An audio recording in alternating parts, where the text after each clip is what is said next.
A little bit of a change from the past few days, huh? Most people are leaving today, but we're avoiding that rush and we're just taking it easy. Actually, we've got one panel we really want to go on. Let's see if you notice a difference in the amount of people.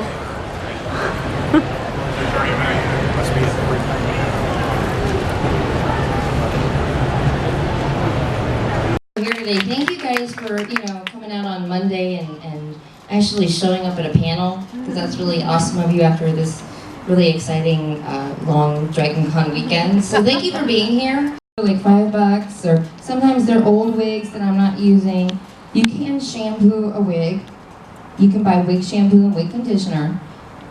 Some of the theater groups will give me some used wigs. You can wash them.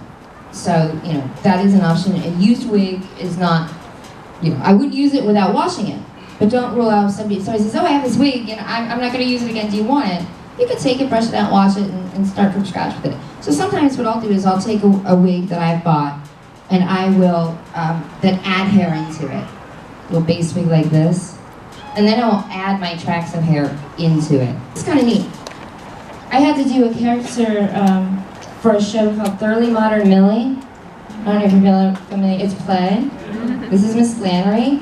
And the Broadway production, Miss Flannery wears a wig like this. You guys can see it. Kind of an odd-shaped wig, and I happened to be out and find a wig that was the right red, right curl, everything. I'm like, that's a perfect wig.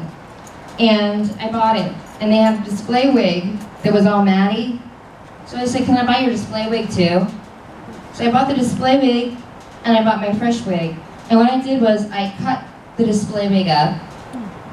And you know what, the first time you cut a wig up, you're gonna be like, oh my God, I'm cutting this wig up, oh my God. Don't be afraid. Don't be afraid to cut it. Grab your scissors, go for it. What's worse is gonna happen, right? I mean, unless it's a $300 wig. Although I've done that too. And then you see, and then what I did after that was, I used the first wig, I took a piece of like a styrofoam cone, and I took a piece that kind of looked like this, and I coated it, I'm gonna try to do this in style, coated it over the styrofoam, and then I glued it on with that hair bonding glue. Hot glue melts styrofoam, did you know that? Yeah, I learned that the hard way. So I used the hair bonding glue, but I left enough out of the edges, so when I put it on, I'm gonna try to show you this. So I covered it up, but I left like 2 rows of hair sticking out. When I put it like that, I left a little pucker sticking out so that I had this pucker. And then what I did was I attached that pucker to the wig and sewed it onto the wig, because you can't sew the styrofoam onto the wig. So I left a little lip all the way around that I could sew onto this wig. So that's how I created this kind of weird, funky shape, is I use styrofoam.